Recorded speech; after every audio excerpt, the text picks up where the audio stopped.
Welcome, everybody. This is Jake Estrada with Indie Originals. I'm here talking with my great friend, Nino Mesarina, or how some people call him Jose R. Mesarina, known as the Laundry Detergent Man creator. So, Nino, what's up, What, man? buddy? How's everything in Oh, Chicago?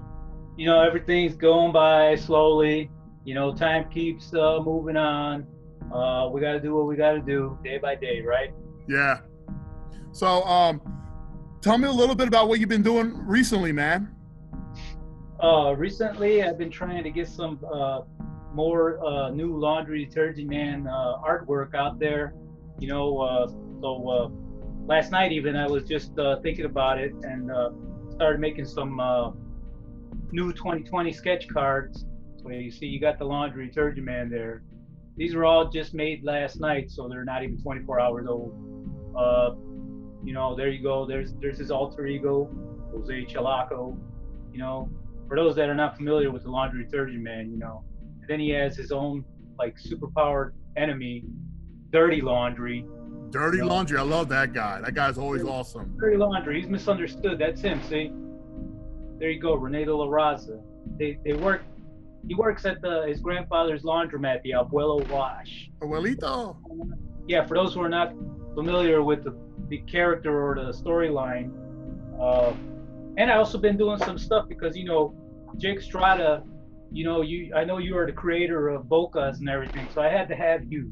I had to have you. Oh, sweat! Look at that! Oh my! I love that. It even looks like me. What about that?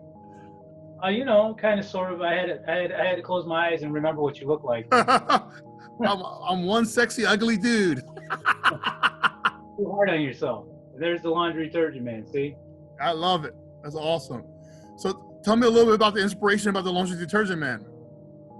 The whole inspiration for it was kind of funny because I was actually, I wasn't planning on making a character or a comic book. I was just gonna go give my friend Ralph Ramirez a birthday present because I was broke. I didn't have like any money until I got paid at payday. So he works at a supermarket here in Chicago, and I took a walk to his place of employment at the supermarket, and I was gonna ask him, "What do you want for your birthday present?" Because I was gonna make him some kind of drawing or something. But when I was walking to the supermarket, on the side, on the wall, they had a big car wash sign, and the guy was driving his car and he was full of soap.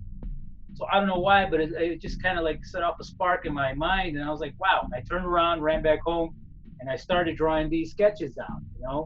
So you can see classic art there. Yeah, this is the genesis of the Laundry Detergent Man. I had stuff here, what I was going to add, what I was going to take away, and there was the original nerdish character, and I don't know why I did it, but I just went home. I guess it must have been something like destiny, like, you got to do this. And I still saved all these sketches, and I had a whole story I wrote out. Wow, see? Look at that. I wrote out a whole story for the first issue, but when I started drawing the first issue right here of Laundry Detergent Man, this is what the first issue ended up being. See? That's issue number 1. It's a beautiful book too. I got my pristine copy at home. Thank you very much. Because he was just a nerd. But the thing is, I never used the story that I wrote. I just started drawing all of these, making all these panels and pages, and I didn't write anything in the word balloons. After I was done with all the drawings, I started writing in the story in each panel. It has nothing to do with what I wrote out. So you sort of did it like the old Marvel way. You drew the storyline, you did all the action and stuff like that, then you went back in and added the dialogue later. I sure did. That's what, I mean, maybe you subconsciously did that because I know Jack Kirby would do that. He'd draw the story and then write in the word balloons on the panels or whatever.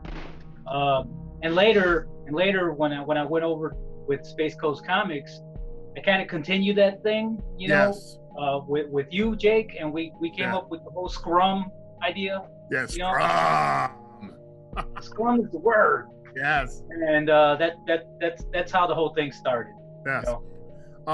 So talking about inspirations, I take it Jack Kirby's been a huge inspiration for you art-wise, hasn't he?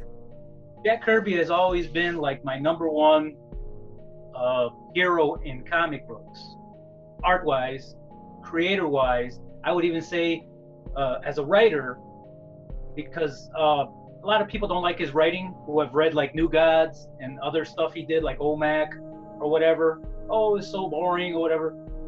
They just didn't get it. It was ahead of its time, you know. Yeah, he's a brilliant man. Was a brilliant man. Characters, and he had to think up plots and storylines and all these things. And so what if it was boring to them? Maybe it was boring to those people, but everybody else thinks it's fantastic, you know. So that was one hero of mine. One of my first heroes ever in drawing was my father, who passed away last year in September, because he didn't draw like pages and pages of stuff, but if I ever asked him for anything like, hey, Pop, can you make a Snoopy or whatever, he'd draw it. Wow. It'd be sketchy, but he'd draw it, and he's like, here, okay, I gotta go do something, right? And I was like, wow, I wanna learn how to draw real fast like him, you know? So your dad inspired you to become an artist? He inspired me to start drawing actually on paper, because I used to take crayons and scribble on the walls. But, you know, yeah, he was like, I would say him number one, and then Jack Kirby, and then a whole bunch of other people. Yeah. And last of all of them is Jake Estrada.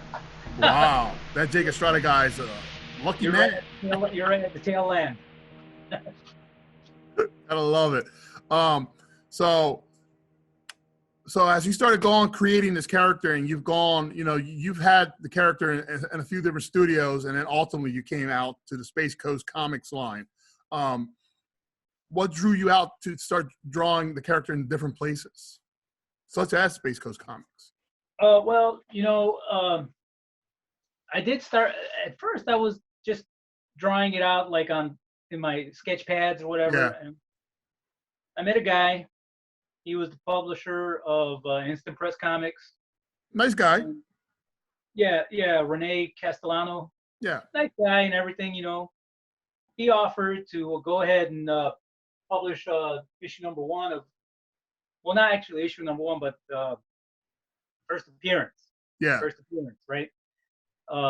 It was a little 4-page thing, and I said, sure, okay, I'll do it, right?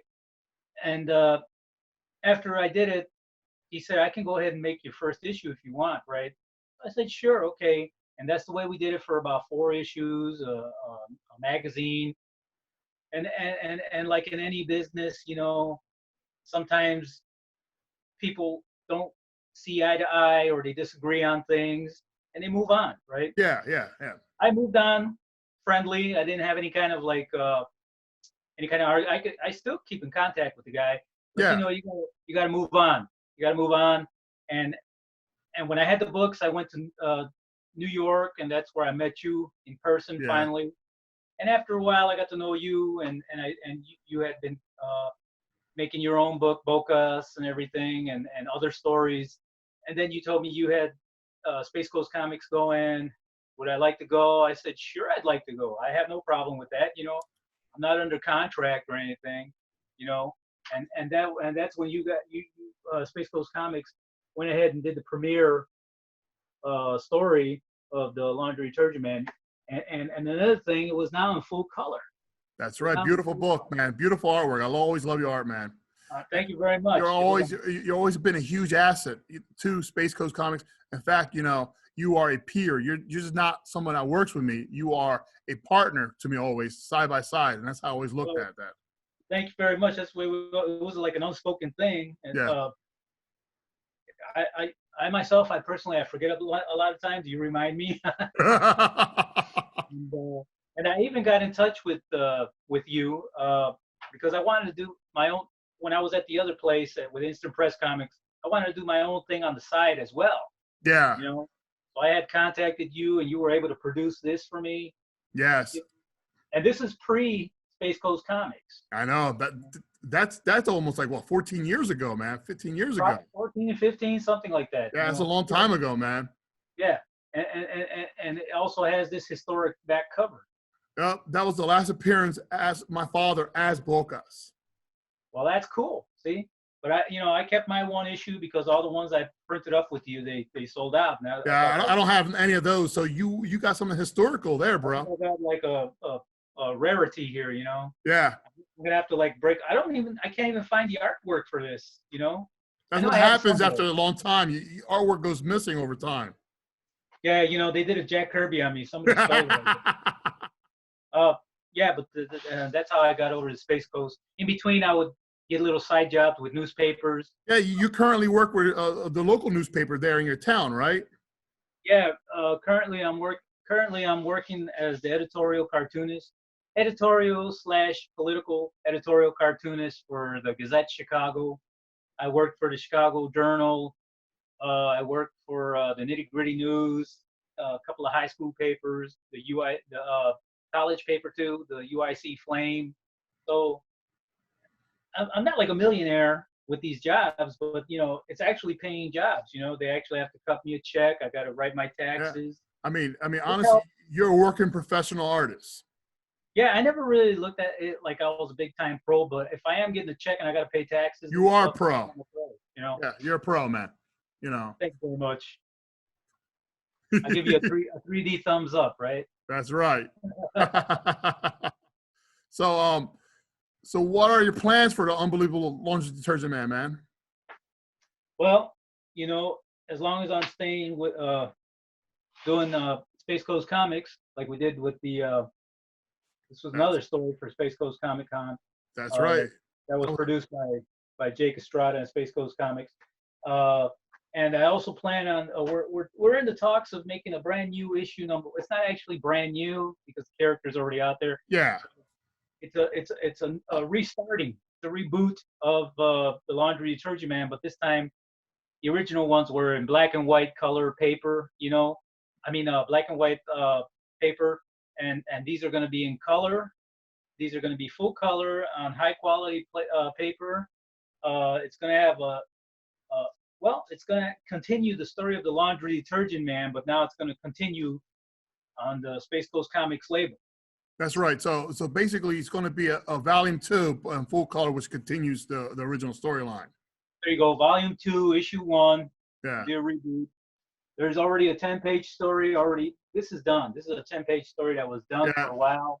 Yeah, I've actually sat on that for a little bit. I colored a lot of pages. Even your friend did some coloring on that too, right? What's his name?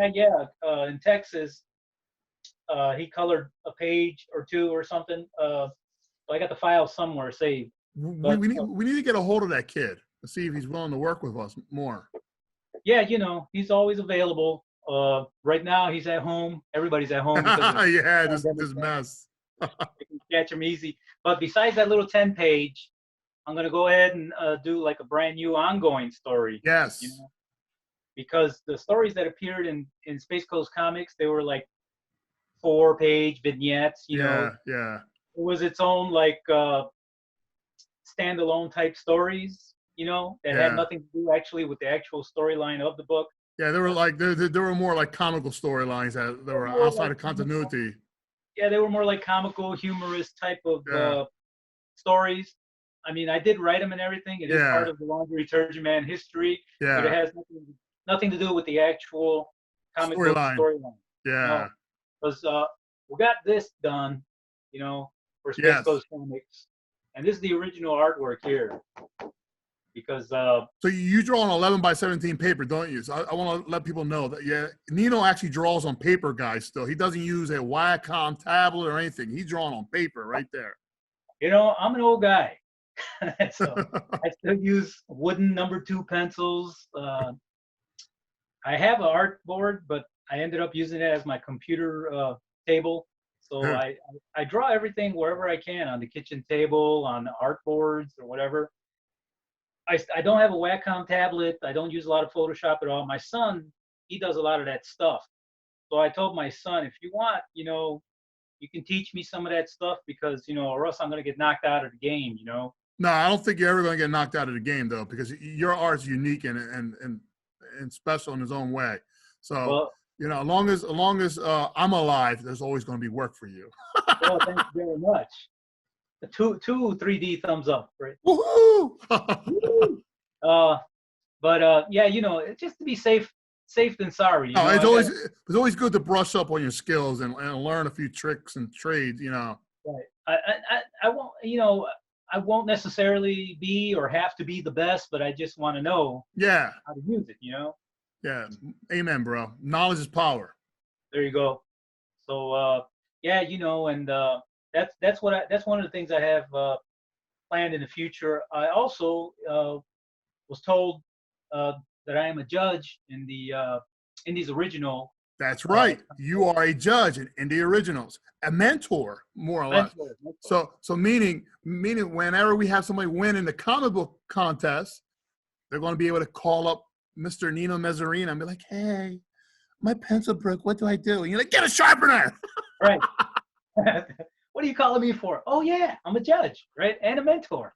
Well, first thing you got to do is this and that. Well, seriously, I will be mentoring. I will be telling the winners, you know, giving them answers to whatever questions they have, give them all the advice that I can give them. I don't know all the answers in the world, but I know a lot of stuff because I've been in this game since, well, the character came out in 1995, and the first appearance was in 2002. And since then, I've been doing this with this instant press. I had those, and then I've got Space Ghost Comics. And Uh, newspaper. right, I had different kind of paper, and I had Yeah. the newspapers, and And also you're an actor too.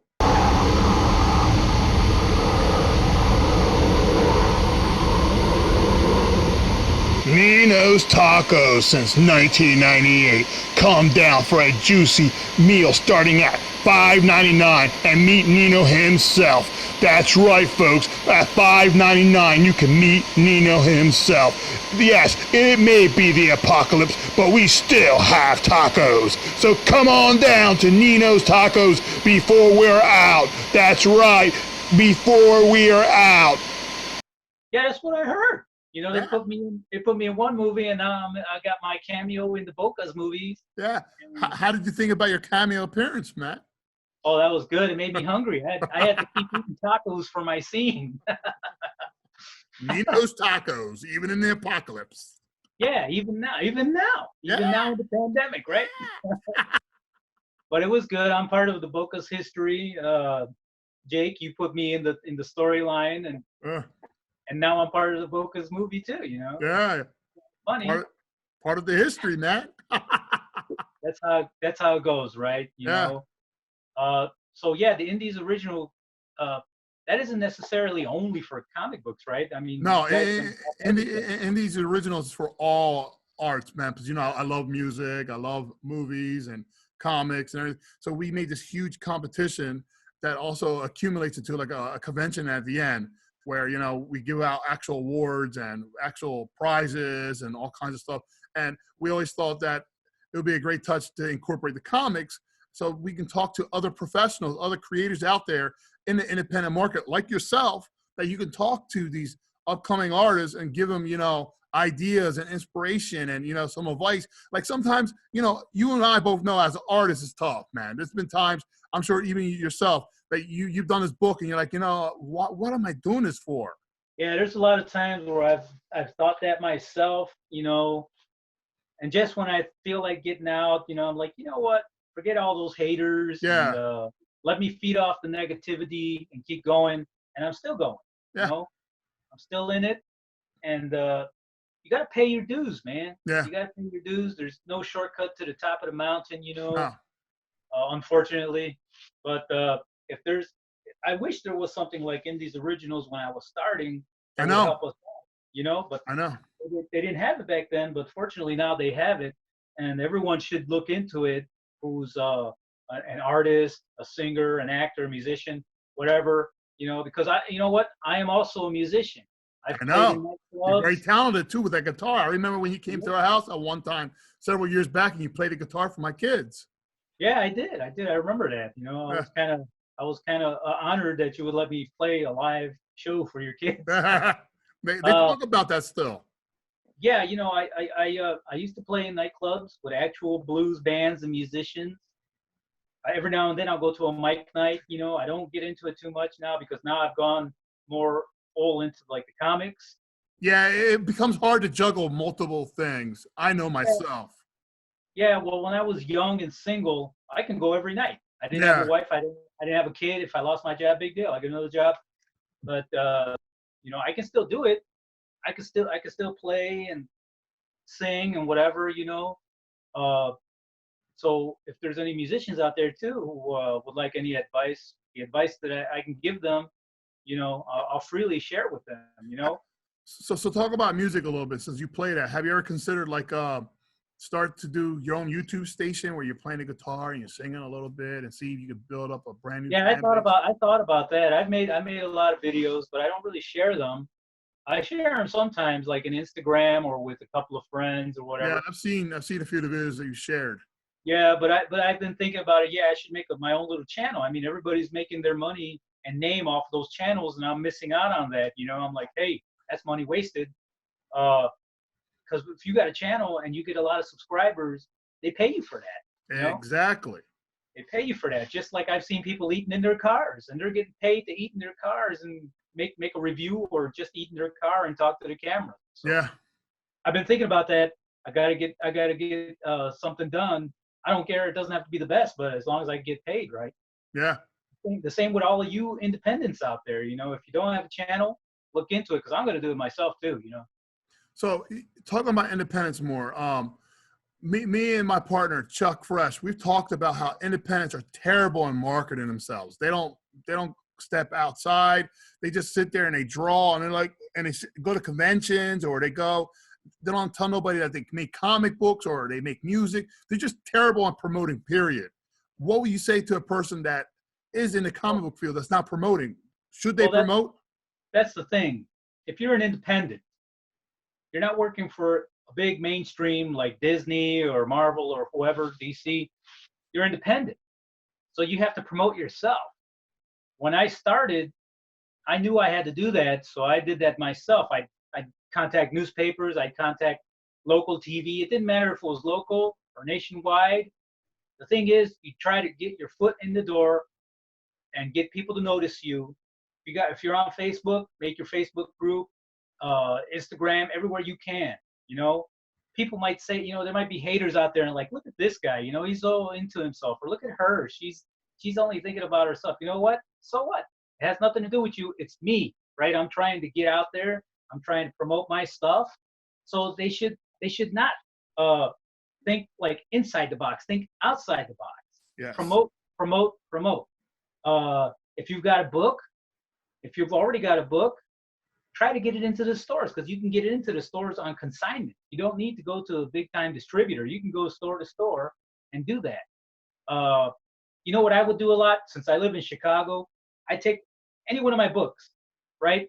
And if I was going to ride the bus or the train, I'd get on the bus or the train, and it's packed and everything, and I would take out my book and sit there and act like I was reading it, and people would look at the book, and then I'd leave that copy on the bus or the train, I you love it. know.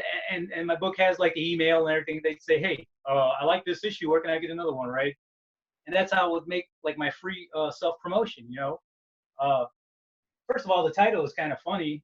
It's Yeah. kind of weird, but it's not really like an Archie Comics type of funny ha ha ha book. But that's the thing to get it. Gets your attention. So Yeah. like you and your partner talk. You and Chuck Fresh talk about. You've got to promote yourself. Yes. The world is not going to come and knock on your door and say, "Hey, I want to discover you." You've got to get out there, and don't be embarrassed about it. Don't be bashful. There's only one person in the whole world that can defeat you, and that is you yourself. Nobody's That's going to right. kill you. Nobody's gonna put you in your grave except yourself. So go Amen. out and I, promote. I agree with that.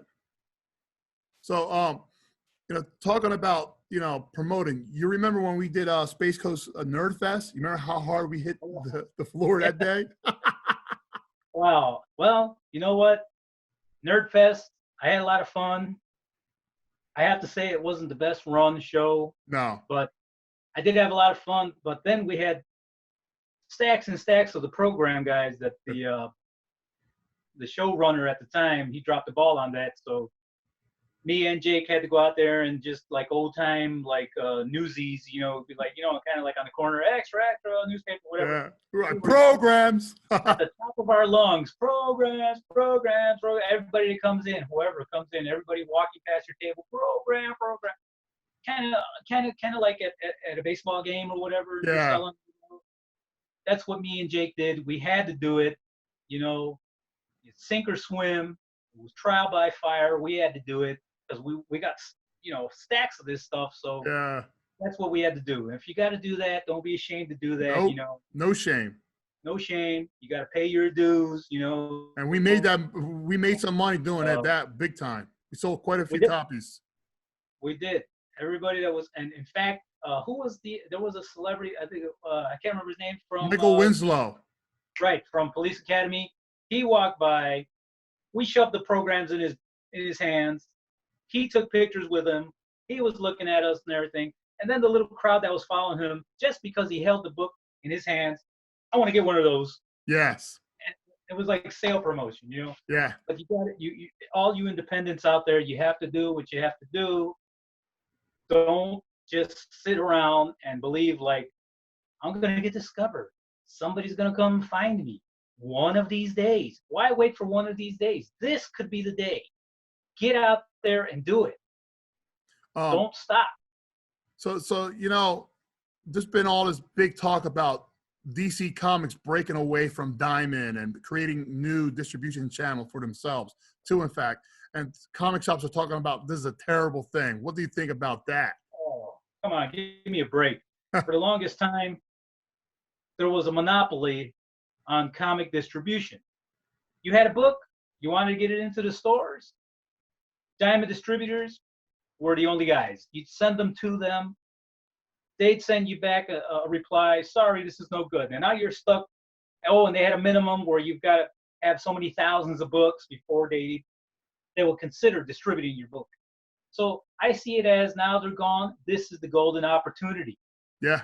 You know what? Not only DC, but everybody can start self-distributing. You can do it. Because when I started, I had a lot of problems with Diamond. So I said, forget Diamond. I started thinking back. I said, well, okay, Golden Age, Superman, Batman. They didn't have any Diamond distributors back then. No. There were different ways to distribute your book. Either you did it or you went to the newspaper people, but somebody would distribute it, whether it was them or the newspaper. There was no Diamond. Exactly. They didn't exist. And they sold more comic books in the Golden Age than they do today. I know.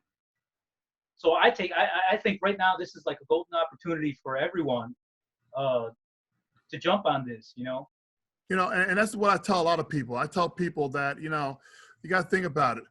A lot of different industries, they create their own distribution channels. So why shouldn't comic book creators create their own distribution channels? I mean, we have more tools available now than we did in the last 20 to 10 years, You think about that. We have Facebook, we have Instagram, all these websites, build all kinds of stuff. All kinds of social media, Yeah. You can take that as your advantage now, Yeah.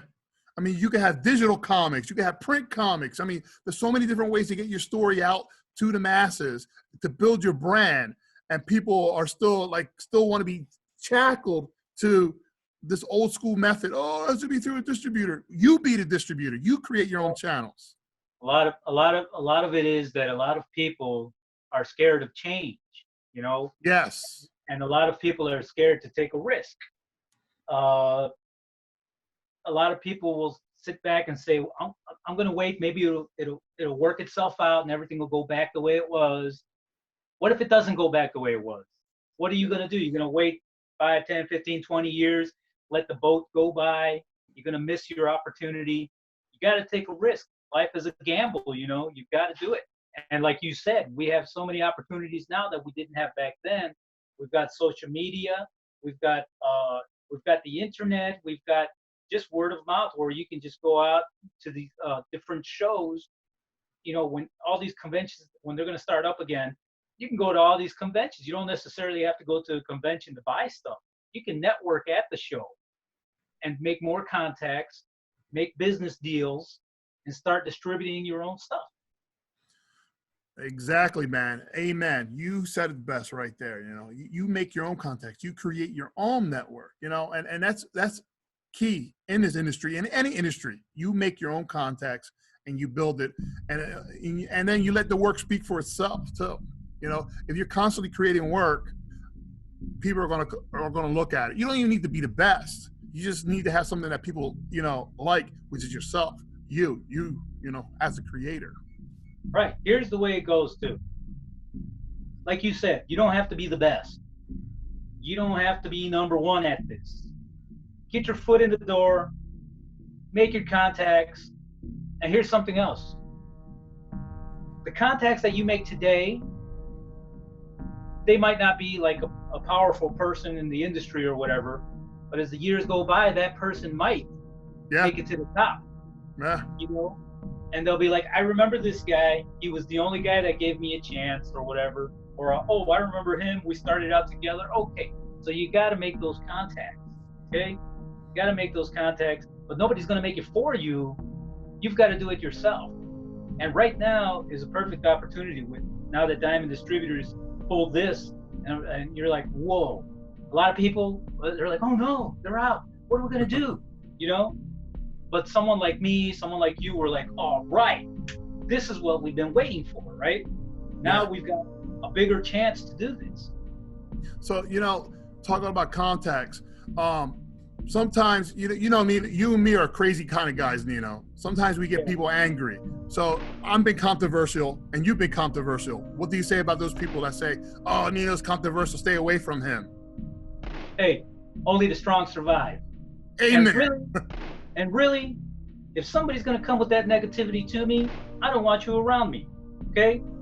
You've got, you know what? Why do you think they call that show Shark Tank? The life, you know, that you want to be in, it's not a paradise. No. It's rough and tumble, just like they said. There's a bunch of sharks out there. They're going to eat you up. You're going to go into the ocean like a little goldfish, and you're going to be surrounded by sharks. I don't care if people call me controversial, and I don't care if people say, that guy, he's such a punk. You know what? If you don't like it, get out of my lane, okay? I have one goal in mind. I'm going to succeed. If you're going to be wishy-washy, you go be Charlie Brown over there. I'm going to make it to the top, okay? I'm sorry. That's the way it is. No, and that's a great way of looking at it. You and I have seen people come and go in this industry, you know, from comic book retailers to other weird artists out there. Mm-hmm. That's true.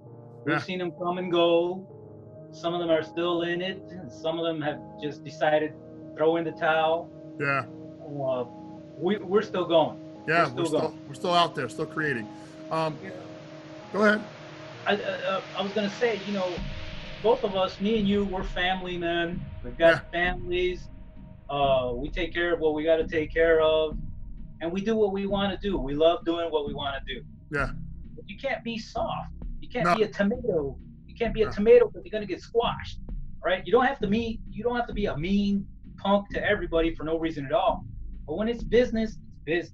Yes. And when it's not business and you can have a good time, you can eat a cheeseburger with that guy or go to the movies with that guy. When it comes down to business, I'm sorry. Okay? You're going to be in a shark tank. You're going to be in the ocean full of sharks. You want to be a shark or do you want to be a goldfish? You know? Unfortunately, that's the way it goes. Like Ray Kroc said, Ray Kroc, the guy who took McDonald's from the McDonald brothers, he said, you know, if my competitor was drowning, and I would walk right up to him and stick a hose in his mouth, you know? It's business. I'm sorry. That's the way it goes, you know? Yeah. That's true, man. So are there any wise words you want to share with any upcoming artists? Don't give up. Amen. Don't listen to the haters. If you're going to listen to the haters, they didn't beat you. You beat yourself. Take all their negativity, take all their hate, take all their put downs or whatever, feed off it. Make yourself stronger. This guy says, you know what, you don't know how to draw. Okay, thanks a lot, bye, see you later. You know what, and you keep drawing. Because I know there's a lot of professionals out there that don't know how to draw, but they didn't give up, they kept going. I pick up a bunch of books. Yeah. I know a bunch of artists myself who are working in the big time industries. And I'm like, man, this guy, I draw better than this guy, or I draw better than that girl or whatever. But they didn't give up. They kept going and they made their contacts. Yeah. That's how they got in it. So don't give up. You got a dream, follow that dream wherever it may lead, wherever it may take you. Do not let somebody else squash your dreams. So is there anything you want to share before we let you go, Nino? Yeah, I want everybody out there who is watching to familiarize yourself with the Laundry Detergent Man. He's going to be coming out again in full blazing color with Space Coast Comics. Get yourselves onto the indiesoriginal.com if you are any kind of independent, original, indie original. Don't listen to the haters. Keep dreaming. Dreamers make the world go round. You will succeed. You can do it. Always remember, only you can defeat yourself. Okay? You can be your own worst enemy. So try not to be your own worst enemy and be your own mentor. Keep thinking, I'm gonna make it. I'm gonna do it. I'm going to succeed, because you will. Just like me, just like Jake, just like everybody else. And you heard it, guys, from Nino Mesarina's mouth, right here, live in the Indie Originals channel, on the Creators channel. Again, Nino, thank you for stopping by. It was a pleasure talking with you. I look forward to working more with you on the brand new issues of the Unbelievable Laundry Detergent Man. I can't wait, man, to see what new stories you're going to have cooked up for this guy, man. He's awesome. Guys, make sure you find Nino on Facebook or on Instagram. He's out there. You can find him. You can find his comic books out there. Nino, make sure you stay nice and warm up there in Chicago, because it's still too cold to me, man. Oh.